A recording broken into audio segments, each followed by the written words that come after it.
Whoa! Look, everyone deals with the quarantine differently.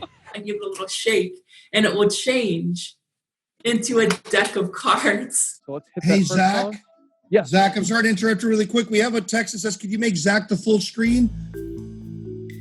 I'm dressed now as my top hat magician, classic magician character, but I also act out stories and put magic into storylines of popular fairy tales. I do colleges, theaters, cruise ships, private events, sometimes Hollywood parties, that kind of thing. I do mostly close-up magic, which is different than like the David Copperfield Saw the Lady in Half stuff, and different than Chris Angel, Mind Freak on the street kind of stuff. It's like I work in restaurants doing table magic, and I also go into people's homes. We've been together for how many years, Jeff? 28 years. Oh my goodness, you're way off. Am I? Yeah. How long? 37 years. Oh my God. I see houses, I see buildings.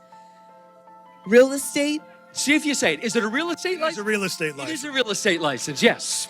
We were booked at the Hermosa Beach Comedy and Magic Club for the entire week, but we got a call that afternoon that the governor had asked for everything to be closed. Just days later, the stay-at-home order hit. And the hardest part was kind of getting over the sheer funk that I was experiencing. Right in the beginning, about 4 of us would talk on the phone for hours going, oh my God, what are we gonna do? Oh, this is horrible. So, what's gonna happen? It was really how I'm gonna survive. What am I going to do? I don't have another job. This is my full-time occupation. So I was scared. My first thought was, how am I gonna,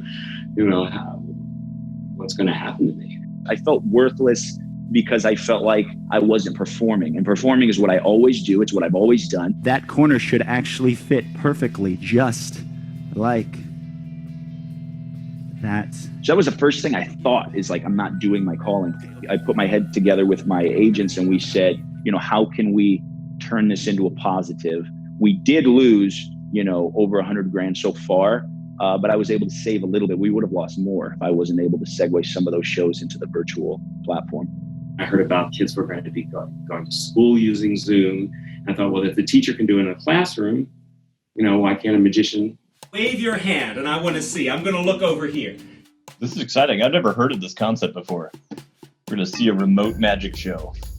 It's just going to be 20 minutes of a blank screen. He's like, I disappeared. And then he just shows up 20 minutes later and you're like, ta-da! I am right here. Hello, everyone. Good to see you all. If you can see me on your main screen, give me a thumbs up because I want to make sure you all see this. Excellent. This is a very weird time, I know. And one of the biggest things that we worry about, of course, is money. That's okay. I have a few dollar bills here. Not a lot of money, I know. Watch the bills very carefully.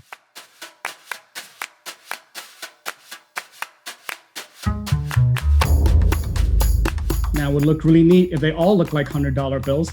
In fact, they all are $100 bills. Awesome! What I've had to do is figure out ways to take every single trick that I'm doing and make it interactive through a camera. Go ahead, name a card. 9 of hearts. I'm going to show you the top card right here is not the 9 of hearts. You see the 4 spades? If I take that 4 and I just snap, the 9 jumps to the top. Did you see that?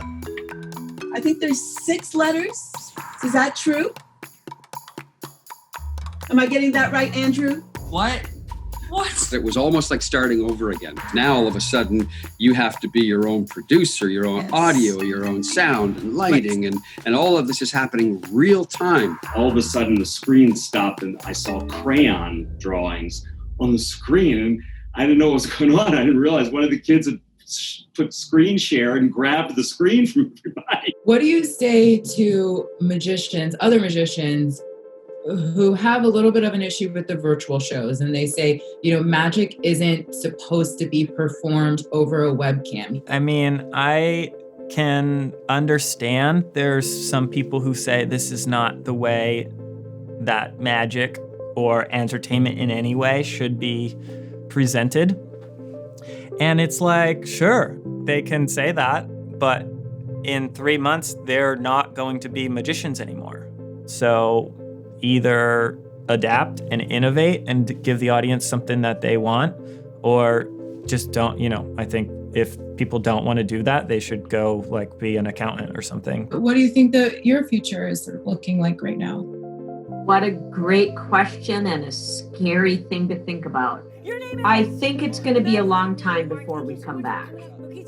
At least my style of magic. It's going to be a long time before we come back.